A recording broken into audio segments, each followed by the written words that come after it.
Olá, eu sou a professora Esther e você está aqui no nosso canal A História e Seus Caminhos. Se ainda não se inscreveu, faça isso, inscreva-se. Tenha sempre temas atuais, temas ligados com aquilo tudo que você está estudando, ou para você que não está tendo aulas presenciais e pode nos acompanhar por aqui. Você que é pai, que é mãe e que gostaria de se atualizar e precisa se atualizar para acompanhar seus filhos nas aulas, fique com a gente, inscreva-se também, aqui cabe todo mundo. Bom, e hoje o nosso tema é Iluminismo. É um tema bem interessante, um movimento que deu ao século XVIII a denominação de o século das luzes. Bom, vamos ver como isso aconteceu e que luzes eram essas, né? Bom, dizem alguns textos que as duas palavras mais pronunciadas no século XVIII eram por quê? Bom, pelo menos na Europa, né? E em alguns lugares assim, do lado de cá, nas colônias da América. Tudo era questionado no século XVIII. Tudo tinha um motivo para se perguntar por que é assim, por que os reis têm todo o poder em suas mãos, por que temos que obedecer cegamente à religião. E geralmente nessa época esses porquês estavam sendo respondidos com um novo conhecimento, né? E esse conhecimento embasado na ciência, na razão, né? Era tanta busca por isso e tanta efervescência em torno desses questionamentos e na busca de teorias e respostas que o filósofo Immanuel Kant, aquele filósofo alemão dos imperativos categóricos, né? Kant, em uma entrevista, disse ao seu entrevistador que estavam vivendo o momento de Aufklärung, né? O momento do esclarecimento, que para muitos depois, para nós, ficou conhecido como o Iluminismo, né? O momento do esclarecimento, de se formar novos conhecimentos. E esses conhecimentos eram como se fosse uma iluminação do pensamento. Uma coisa assim, muito efervescente. Bom, tudo pedia por isso, né? Tudo pedia por esse momento, por essa efervescência. Vamos ver aí, no exemplo da Inglaterra. A Inglaterra estava em seu franco desenvolvimento industrial, numa revolução industrial. Óbvio que isso era muito bom para a Inglaterra, era muito importante. Não devemos esquecer que um século atrás, a burguesia tinha colocado direitinho para a nobreza quem controlava tudo ali, quem pagava a conta, né? E no meio disso, todo e qualquer pensamento novo no campo científico era muito importante para essa revolução. Vejamos aí, por exemplo, no campo das ciências naturais, como ocorreram coisas e transformações. Temos aí o exemplo de Antoine Lavoisier, que no campo da química fez estudos sobre gases, ampliou o conhecimento sobre o oxigênio, aumentou o número de elementos químicos, né? No campo da física, no campo da física a gente pode ver, por exemplo, na Alemanha, Daniel Fahrenheit, e na Suécia, Andersen Celsius, que criaram novas escalas de temperatura, melhorando o que já existia de termômetro. Isso é um avanço muito grande. E você que pensou que só falava em Fahrenheit e Celsius lá na aula de física, né? Para entender de história, também tem que saber da existência desses nomes e dessas pessoas, né? E no campo da eletricidade, Charles Dufay, na França, já fazia estudos sobre as correntes elétricas. E também aqui nas colônias, Benjamin Franklin é aquele da Declaração de Independência dos Estados Unidos. Benjamin Franklin foi um estudioso no campo da eletricidade. E por aí foram vários e vários estudos no campo da astronomia e no campo da biologia, né? Inúmeros estudos, principalmente quando se tratava de botânica, quando se tratava de animais, de taxonomia para fazer a organização das espécies.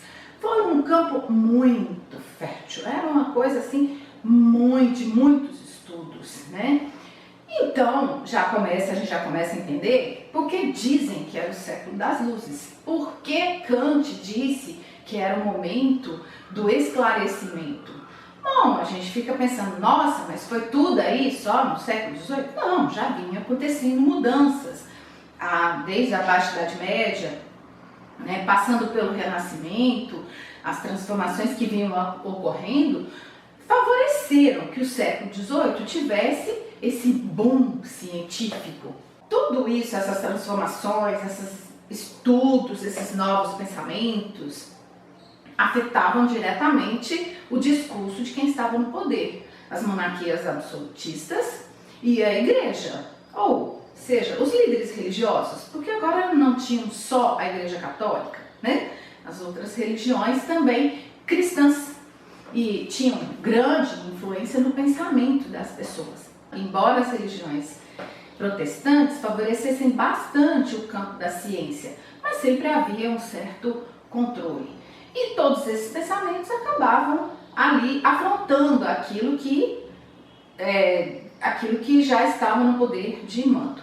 Bom, se isso estava afrontando a questão religiosa, vamos ver aí o que afronta o poder de governo que era das monarquias absolutistas. Se tinham teóricos no campo da ciência experimental, no campo das novas descobertas nessas áreas, vamos ver os teóricos que tratavam do campo da política, do campo da economia e do campo da sociedade, das relações sociais.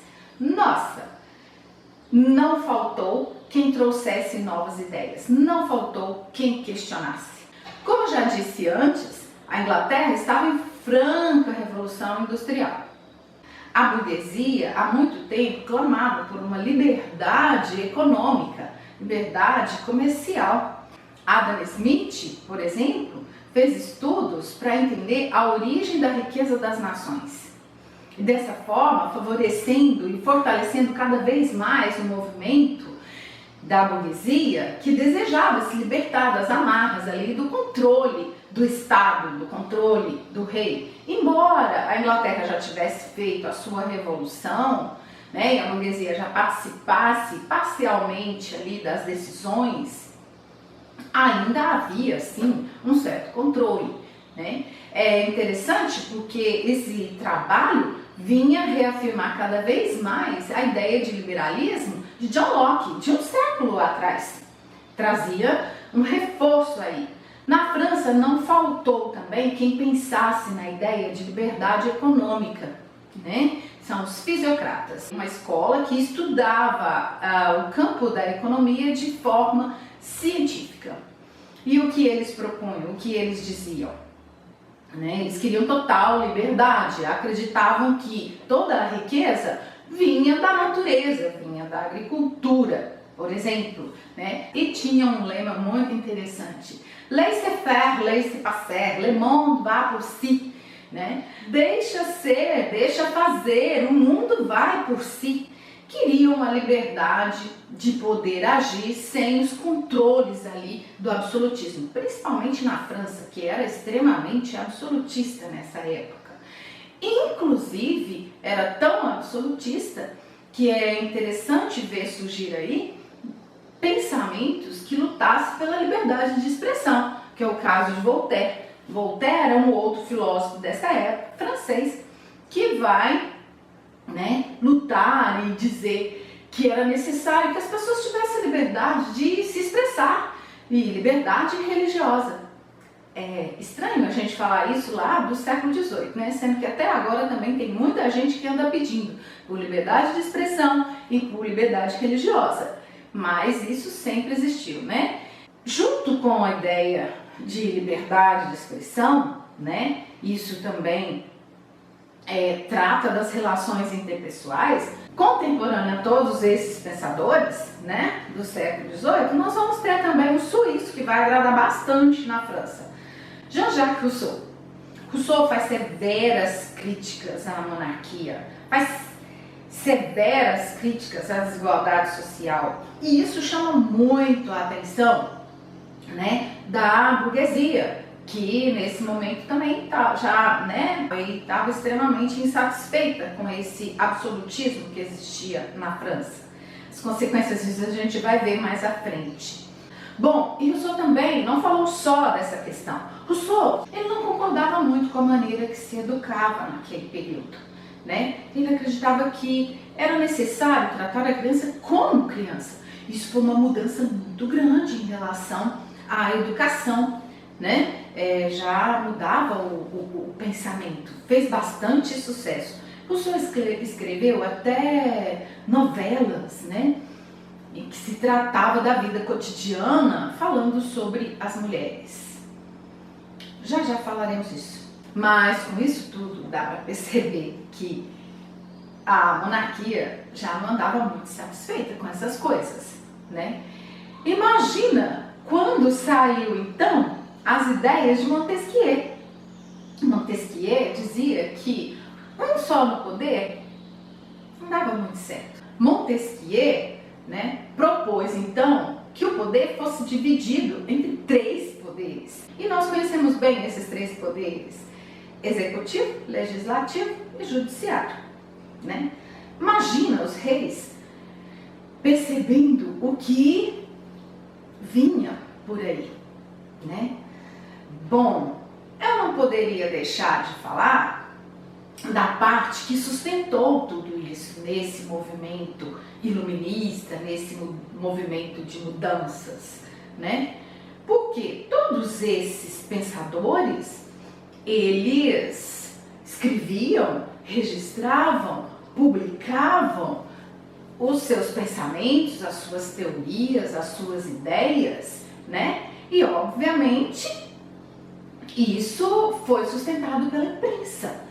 Bom, e dentre essas obras publicadas, uma que foi assim o máximo, que ficou registrada como a marca desse período, o nome é Enciclopédia, né, organizada por um filósofo da época, Denis Diderot. 17 volumes. Falava-se de todo o conhecimento acumulado até então. Bom, pelo menos pretendia-se falar, né? De marcenaria à cirurgia, de agricultura à astronomia, né? De problemas sociais. Inclusive esses mesmos pensadores que acabamos de citar escreveram para essa enciclopédia, né? Bom, muito bacana, você deve estar pensando, né? Nossa, quanta coisa boa, né? Mas esses livros e essas obras e esses pensamentos não eram assim para todo mundo quanto a gente pensa, não, tá? Porque as pessoas mais pobres da época, elas não tinham acesso a isso. Esse tipo de mudança de pensamento, esse tipo de poder de criação e de repensar as coisas, cabia mais a uma aristocracia, a uma elite, né? Essa elite que podia viajar, que podia ter acesso a outros livros, que podia estudar e que tinha tempo para isso. Por quê? O povo mesmo, as pessoas mais humildes, mais pobres, não tinham tempo, tinham mais era que continuar trabalhando, né? E ficavam fora disso aí. E por falar em ficar fora, infelizmente, um movimento que trouxe tantas transformações, né, tem um grande, eu diria assim, um grande defeito, um grande problema, né? Boa parte desses pensadores tentaram deixar de fora de todo esse movimento, né, as mulheres. Diziam coisas terríveis e tristes sobre as mulheres, tinham um pensamento totalmente torto, desvirtuado, errôneo sobre as mulheres. Mas não pense que elas se esconderam totalmente. A história as escondeu, não registrou o nome dessas mulheres. Mas hoje a gente já sabe que muitas participaram. Vou dar o exemplo só de uma. porque foram muitas, né? Essa porque eu acho interessante, ela desafiou esses próprios pensadores e escreveu contra o pensamento deles durante o movimento, né? Mary Wollstonecraft, uma inglesa, tá? Mary criticou bastante sobre esse posicionamento contra as mulheres. E vale a pena um estudo sobre isso. Até agora eu falei de todas as mudanças que foram ocorrendo no século XVIII, todas as transformações, e a gente até comentou aí que isso ia contra, né, as lideranças da igreja, da monarquia absolutista. E aí você deve ter ficado pensando, mas não vai falar do que estava acontecendo, que esse pessoal da igreja e das monarquias estavam fazendo? Bom, é claro que não estavam gostando. No caso da enciclopédia, por exemplo, que é o livro que ficou registrado, a igreja combateu veementemente, mas sabe como que é, né? Quando se combate e o pessoal naquele furor para entender, cada vez mais liam e buscavam o conhecimento através dessa obra. E nem todos os reis também, nem todos os absolutistas foram totalmente contra, né? Alguns até tentaram se aproximar aí desse pensamento iluminista e adotaram algumas mudanças em seus governos. Existem algumas críticas sobre isso, né? E é claro e é óbvio que eram estrategistas, porque percebiam muito bem que o movimento era muito forte e abalava, assim, seus poderes. Então, se você não consegue vencer o inimigo, junte-se a ele, ou adote algumas práticas dele, né? Foi o caso, por exemplo, de Frederico, o rei da Prússia. Frederico adotou até algumas ideias iluministas, reestruturou algumas leis, fez uma reforma agrária. O caso da Rússia, com Pedro o Grande e depois Catarina a Grande, fizeram reformas educacionais, tentaram uma modernização do reino, né? E a gente ainda vê José II da Áustria defender aí a tolerância religiosa, né? Coisa que era bem complicado nessa época. Esse movimento, essa prática, né, desses reis ficou conhecido como esclarecimento despótico, né? Esses reis eram esclarecidos, despóticos por conta de sua postura, né, absolutista. E é óbvio, né? Eles são absolutistas, mas buscam o esclarecimento, o Aufklärung de Kant, né? Bom, e o fim disso? O que vai acontecer? Só o século XVIII tornou-se o século das luzes? Não, esse movimento todo trouxe coisas novas, trouxe um novo modo de vida, trouxe como resultado a independência dos Estados Unidos, trouxe também na própria Europa, dando continuidade ao movimento que tinha surgido na Inglaterra no século XVII, das revoluções aí, das transformações político, econômico, sociais. Vai explodir na França uma revolução, né? E todo o modo de se pensar, né? E todo o modo de se estruturar e organizar política e economicamente uma sociedade terá novos caminhos. Mas isso a gente vai deixar para um outro momento. Se você gostou, dá um like aí, tá? Inscreva-se, faça seu comentário e continue aqui com a gente. Até uma próxima!